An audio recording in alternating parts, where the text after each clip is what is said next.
Hi guys, welcome to chapter 4 in the Voyage of the Dawn Treader.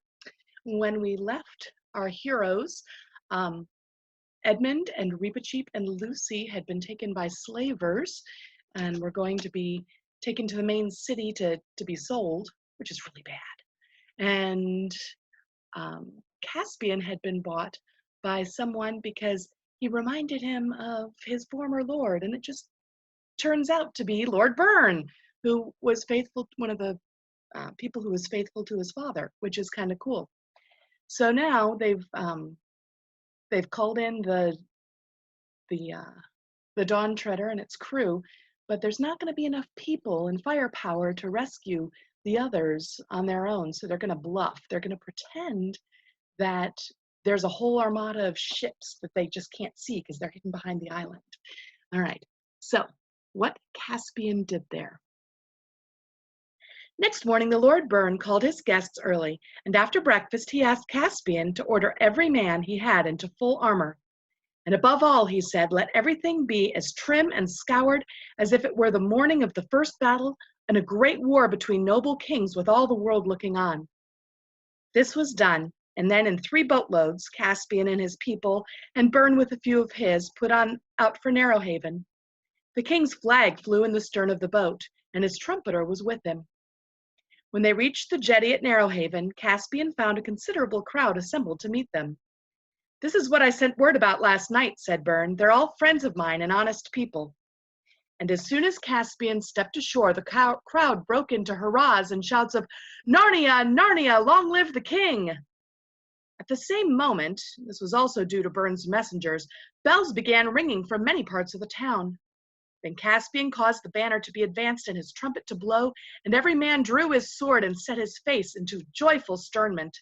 And they marched up to the streets, so that the streets shook and their armor shone, for it was a sunny morning, so that one could hardly look at it steadily. At first, the only people who cheered were the ones who had been warned by Byrne's messenger and knew what was happening and wanted it to happen. But then all the children joined in because they liked a procession and had seen very few.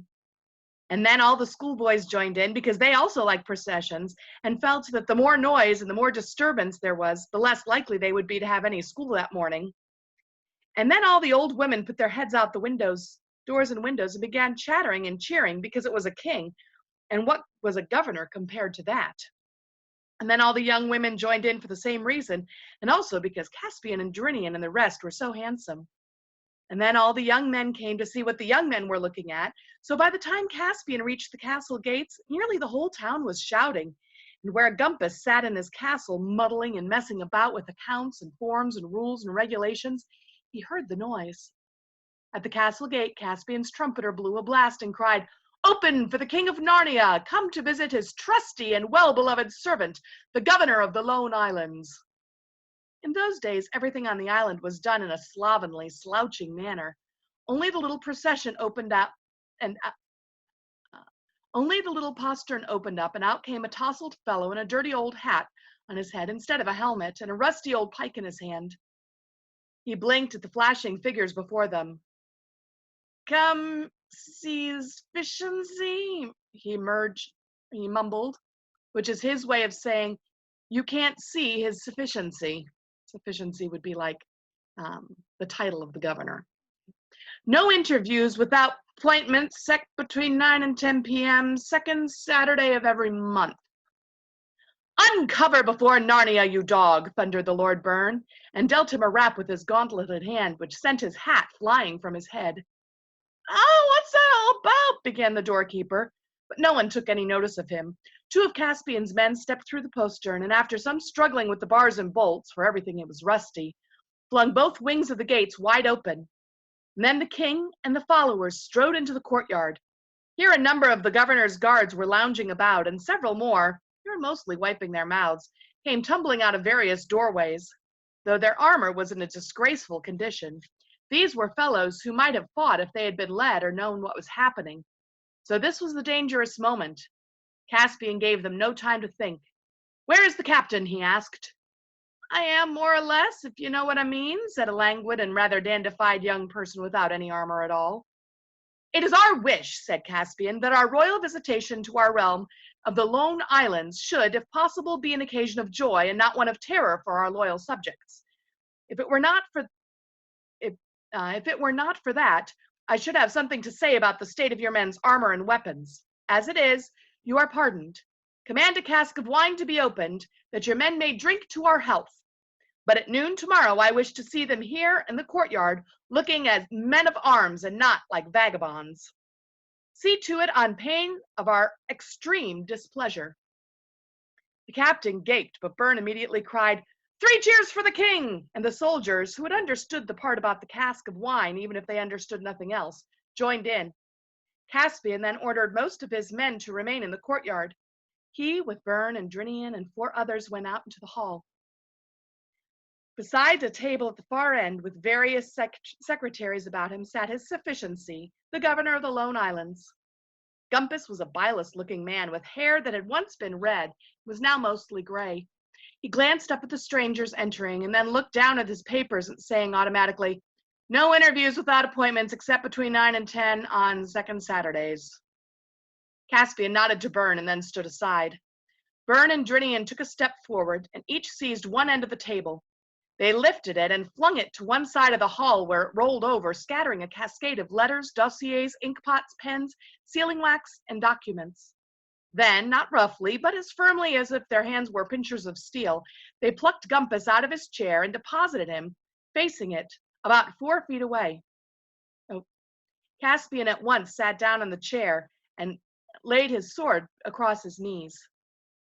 My lord, he said, fixing his eyes on Gumpus, you have not given us the welcome that we expected, for we are the king of Narnia. Nothing about it in the correspondence, said the governor. Nothing in the minutes. We've not been notified of any such things, all irregular. I'm happy to consider any applications. And we are come to inquire into your sufficiency's conduct of your office, continued Caspian. There are 2 points especially on which I require an explanation. Firstly, I find no record of the tribute dues from this island to the crown of Narnia, and that has been received for about 150 years. That would be a question to raise at the council meeting next month, said Gumpus. If anyone moves that a commission of inquiry be set up and report to the financial history of the islands at the first meeting next year, why then... I also find it very clearly written in our laws, Caspian went on, that if the tribute is not delivered, the whole debt is to be paid by the governor of the Lone Islands out of his private purse, which means Gumpus would have to pay all those back taxes for 150 years. At this, Gumpus began to pay real attention. Oh, well, that's quite out of the question, he said. It's an economic impossibility. Your Majesty must be joking. Inside, he was wondering if there was any way to get rid of these unwelcome visitors. He had known that Caspian had only one ship, and one ship's company with him. He would have spoken soft words for the moment, and then hoped to have him surrounded and killed during the night. But as he had seen a ship of war sailing down the straits yesterday, and seen it signaling, as he supposed, to its consorts, he had not known it was the king's ship, for there was not wind enough to spread the flag out and make the Golden Lion visible. So he had waited for further developments. Now he imagined that Caspian had a whole fleet at Burns Head. Instead, it would never have occurred to Gumpus that anyone would walk into Narrowhaven to take an island with less than 50 men. It was certainly not at all the kind of thing he could imagine doing himself. Secondly, said Caspian, I want to know why you have permitted the abominable and unnatural traffic in slaves to grow up here, contrary to the ancient customs and usage of our dominions. Necessary and unavoidable, said his sufficiency. Essential part of the economic development of the islands, I assure you. One present burst of prosperity depends upon it. What need do you have of slaves? For export, your majesty. I sell them to Kellerman mostly. They have other markets. We're a great center for trade. In other words, said Caspian, you don't need them. Tell me what purpose they serve except to put money into the pockets of such as Pug. Oh, your majesty's tender years, said Gumpus, with what he meant with a fatherly smile. hardly make it possible that you should understand the economic problems involved. I have statistics, I have graphs, I have...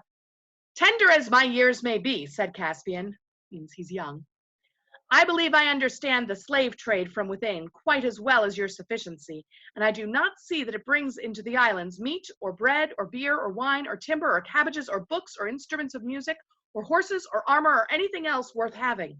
But whether it does or not, it must be stopped. But that would be putting the clock back, gaped the governor. You've no idea of progress, of development. I have seen them both in an egg, said Caspian. We call it going bad in Narnia. This trade must stop. I can take no responsibility for any such measure, said Gumpus. Very well then, said Caspian. We relieve you of your office. My Lord Byrne, come here. And before Gumpus quite realized what was happening, Byrne was kneeling with his hands between the king's hands, making an oath to govern the Lone Islands in accordance with the old customs, rights, usages of laws of Narnia. And Caspian said, I think we have had enough of governors, and he made Byrne a duke, the Duke of the Lone Islands. As for you, my lord, he said to Gumpus, I forgive you your debt for the tribute, but before noon tomorrow, you and yours must be out of the castle, which is now going to be the duke's residence.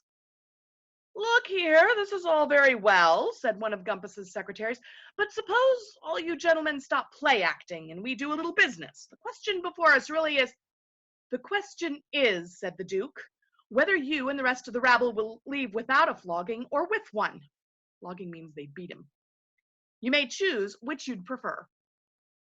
When all this had been pleasantly settled, Caspian ordered horses, of which there were few in the castle, though very ill-groomed, and he and Byrne and Drinny and a few others rode out into town to make for the slave market. It was a long, narrow building near the harbor, and the scene which they found going on inside was very much like others at other auctions. That is to say, there was a great crowd, and Pug, on a platform, was roaring out in a raucous voice, Now, gentlemen, lot 23, fine Terebinthian agricultural labor suitable for the mines or the galleys, under 25 years of age, not a bad tooth in his head, good brawny fellow. Take off his shirt, Tax. Let the gentleman see. There's muscle for you. Look at the chest on him. 10 crescents from the gentleman in the corner. You must be joking, sir. 15, 18. 18 is bidden for a lot 23. Any advance on 18? 21. Thank you, sir. 21 is bidden. But Pug stopped and gaped when he saw the mail-clad figures who clanked up onto the platform. On your knees, every man of you, to the King of Narnia, said the Duke. Everyone heard the horses jingling and stamping outside, and many had heard rumors of a landing and the events of the castle. Most obeyed. Those who did not were pulled down by their neighbors. Some cheered. Your life is forfeit, Pug, for laying hands on our royal person yesterday, said Caspian. But your ignorance is pardoned. The slave trade was forbidden in all of our dominions a quarter of an hour ago. I declare every slave in this market to be free. He held up his hand to check the cheering of the slaves and went on. And where are my friends? That dear little girl and the nice young gentleman, said Pug with an ingratiating smile. Why, they were snapped up at once. We're here, Caspian, cried Lucy and Edmund together. At your service, sire, piped Reepicheep from another corner. They had all been sold, but the men who had bought them were staying to bid for other slaves, so they had not yet been taken away. The crowd parted to let the three of them out, and there was a great hand-clasping and greeting between them and Caspian. 2 merchants of the collarmen at once approached. The collarmens, having dark faces and long beards, they wore flowing robes and orange-colored turbans. They were a wise, wealthy, courteous, cruel, and ancient people. They bowed most politely to Caspian and paid him long compliments, all about the foundations of prosperity, irrigating the gardens of prudence and virtue, and things like that. But of course, what they wanted was the money that they had paid. That's only fair, sirs, said Caspian. Every man who has bought a slave today must have his money back. Pug, bring out your takings to the last minim. A minim is a 40th part of a crescent, so money. Does your majesty mean to beggar me? Whined Pug. You have lived with broken hearts all your life, said Caspian, and you are beggared. It is better to be a beggar than a slave. And where is my other friend? Talking about Eustace. You'd forgotten about Eustace, hadn't you? Oh, him, said Pug. Well, take him and welcome. Glad to have him off my hands. I never had such a drug in the market in all my born days. I priced him at 5 crescents in the end, and even then nobody'd have him. Threw him in free with the other lot, and still no one would have him. Wouldn't look at him. Tax bring out Sulky. So they nicknamed Eustace Sulky, and nobody wanted him because he was Eustace. Thus Eustace was produced, and sulky he certainly looked. For though no one would want to be sold as a slave, it is perhaps even more galling to be a sort of utility slave whom no one will buy. He walked up to Caspian and said, I see, as usual, been enjoying yourself somewhere while the rest of us were prisoners. I suppose you haven't found out about that British consul? Of course not. That night they had a great feast in the castle of Narrowhaven, and then, tomorrow, for the beginning of our real adventure, said Reepicheep, when he made one of his bows to everyone and went to bed. But it could not really be tomorrow or anything like it, for now they were preparing to leave all known lands and the seas behind them. The fullest preparations had to be made. The Dawn Treader was emptied and drawn on land by 8 horses over rollers, and every bit of her was gone over by the most skilled shipwrights. Then she was launched again, and victualled and watered as full as she could hold, so food and water for their journey, because they didn't know when they were going to run into land again. That is, for 28 days. Even this, as Edmund noticed with disappointment, only gave them a fortnight's eastward sailing before they had to abandon their quest. A fortnight is 2 weeks. While all this was being done, Caspian missed no chance of questioning the older sea captains whom he could find in Narrowhaven to learn if they have any knowledge, or even rumors of lands further to the east. He poured out many a flagon in the of castle ale to the weather-beaten men with short gray beards and clear blue eyes, and many a tall yarn he heard in return. But those who seemed most truthful could tell if no lands were beyond the lone islands, and many thought that if you sailed too far east, you would come to the surges of the sea without lands that swirled perpetually around the rim of the world, and that, I reckon, is where your Majesty's friends went to the bottom. The rest only had wild stories of islands inhabited by headless men, floating islands, water spouts, and fire that burned along the water. Only one, to Reepicheep's delight, said, and beyond that is Aslan's country. But that's beyond the end of the world, and you can't get there. But when they questioned him, he could only say that he had heard that from his father. Byrne could only tell what he had seen as his 6 companions sailed away eastward, and that nothing had ever been heard of them again. He said this when he and Caspian were standing on the highest point of Avra, looking down into the Eastern Ocean. I've been up here in the morning, said the Duke, and seen the sun come up out of the sea, and sometimes it looked as if it were only a couple miles away. And I've wondered about my friends and wondered if there really is something beyond the horizon. Nothing, most likely. Yet I'm always half ashamed that I stayed behind. I wish your Majesty wouldn't go. We may need your help here. This closing the slave market might make for a new world. War with Kellerman is what I foresee. My liege, think again. I have an oath, my Lord Duke, said Caspian, and anyway, what could I say to Reepicheep? Because Reepicheep is bound and determined to go. All right, so that's chapter 4. The next one is The Storm and What Came of It. I hope you're enjoying it. I told you it was a good one. Love you guys.